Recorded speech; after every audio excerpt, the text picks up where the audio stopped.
Welcome, friends of the Crawford Gallery, here to the Lavit Gallery. I'm very pleased to have Mr. Michael Quane exhibiting and chatting with us this morning at his wonderful exhibition, Strange Beasts, that's running from now until October 17th, am I correct? That's right, October 17th. So if you're in town, folks, the Lavit have special provisions, special visiting hours if you'd like to come in. So come in and see Michael's beautiful work. It really is exquisite. This is your first time to be exhibiting in the city in a little while? Oh, it is the first time since 2011. Yeah. Because I did see you in Ballymaloe last year. Were you there this year as well? There this year as well, yeah. That's with Richard Scott. Yeah. Yes, and Richard is lovely. How did that go for you? Very good. He always manages to bring the crowds. He does a huge amount of work on promoting the exhibition and setting up the exhibition, etc. Yeah. Well, it's great to have you here in the Lavit. Personally, now I'll be in on a regular basis, so it's a privilege. So I'd love to know a little bit about, I'd like to know a lot about everything, but tell me firstly about your background. I know you did a science degree. I didn't do the degree, I didn't get that far. I did a year in UCC. Fair enough. Yeah, and then what did I do? I came to art school then pretty much straight away. I wanted to do sculpture, and I ended up in a stone yard. And then the stone yard went bust, which was a really, really happy accident for me, because it meant then that I was going to go to art school. And I went to art school until postgraduate level. Yeah. Excellent. The Crawford here around the corner. This is a well-known neighbourhood for you. Yeah.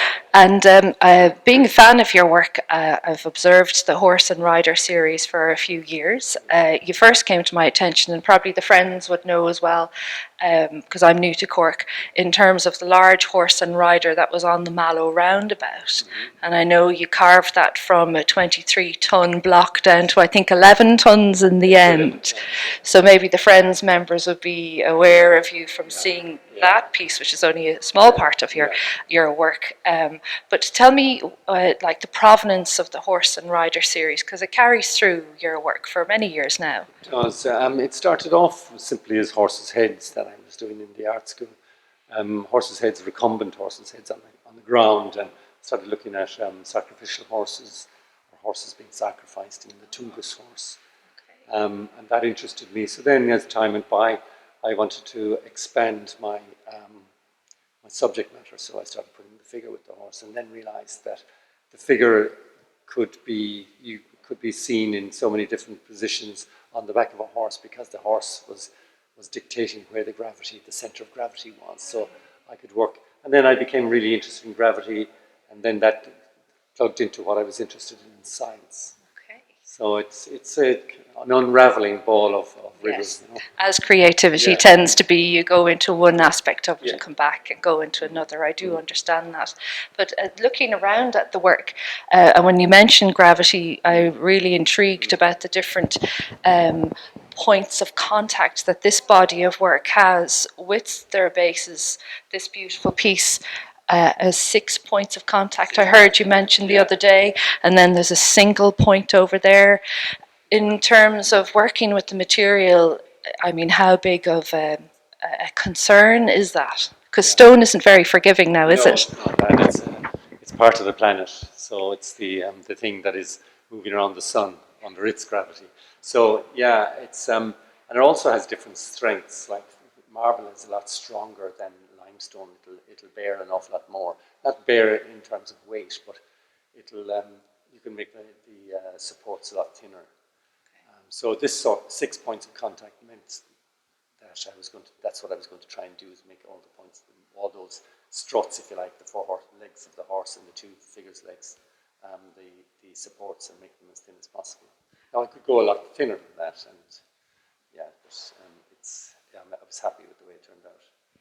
Well, I'm a horse rider, and so I love and understand a little bit about conformation. And I know your proportions are not necessarily true to life, but at the same time, they still all marry together beautifully, and they are congruous to the whole sculpture. I really think you have that wonderful blend of proportionality and accuracy in terms of the figure.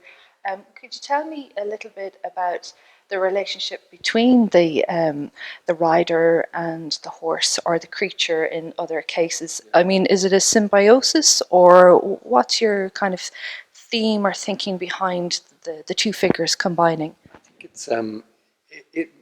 it's more of an empathy than a symbiosis. There isn't profit to be gained from one or from the other, but in these it's about a co-union, or a coexistence, and it's an empathy in that regard. With this piece started off as a horse and rider, and but the scale of the horse wasn't right for the scale of the rider as it was emerging.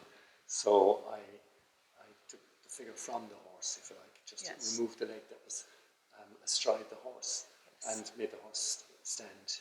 I'm intrigued with how you say you removed the leg, because it's stone. I work with clay, and clay doesn't really allow for changes in mid-construction. How about that? Well, I leave the options open. I leave the doors to as many options as possible open to the last minute, and because if things aren't right, then you have space to change. I think we'll stop for a minute. Michael, we've come to just different aspects of your work here. There's just a few figures. Horse has been removed from the body of work here. Tell us a little bit about that. This piece, Diver, a series of works that I've done called Void, refer to kind of the balance between levity and gravity, and that support that we get within the medium. And we live in this medium of air, but also, we're born through a medium of the amniotic fluid and all of that. So the medium is important with these works. It's a play on levity and gravity, basically. And beautifully balanced as well. I'm really intrigued that you have kept the weight there in the derriere without it looking, keeping him balanced in that position. That's tricky. And then this figure over here, this part of the voice there is also. It is also, this called Focine, which relates to the same way to seals as canine dogs. So this was inspired, if you like, or by meeting an individual down in Lochine. He was a 7th ocean swimmer. His name is Stephen Redmond, and he's the only Irish swimmer to have done the 6 Oceans Challenge. But it relates to that, and it was my impressions. A swimmer of long distance ocean swimming needs to kind of be big and absolutely, plenty of insulation. Yeah, true. If you do that, you don't do it alone in some of the cold waters. Yeah, excellent. I'm very interested in direct carving generally, in terms of would the artists of, let's say, the end of the 19th century or 100 years ago, like Epstein, Gordy, and I love Barbara Hepworth personally, but with those kind of people who began with this love and relationship with material and then bringing it from their research into their work, would they have influenced you at all, or is that how did you come to love this material? I guess is my question. Well, the material is kind of almost accidental. I never touched the material with my 2 fingers, or with my fingers, I should say. And when I do, I get a sense of it's like pins and needles I get from it. So I only ever touch the material with the chisel, and so it's just what the chisel. I mean, you might as well say that it's the chisel that fascinates me. But Gaudi Presca, you named, is somebody that I really admired. And I've seen one of his pieces. I don't know, was it in Paris or was it in Rome? And I loved it. Well, I was taken by its simplicity, but the beauty of it, And he died in the First World War, wasn't he? He did. As a very young artist. And at the time when I was in art school, I think I empathized with his life because I was much the same age, and it was something that was important to me. And then when I passed his age, then it was like as if I went on to a new thing for myself. Yes. And I mean, these direct carvers of that era went on then to influence the likes of Henry Moore, which we all know about, and the Friends actually went to St. Ives to see Barbara Hepworth exhibition there via the Tate Modern, so they all have a connection to that also.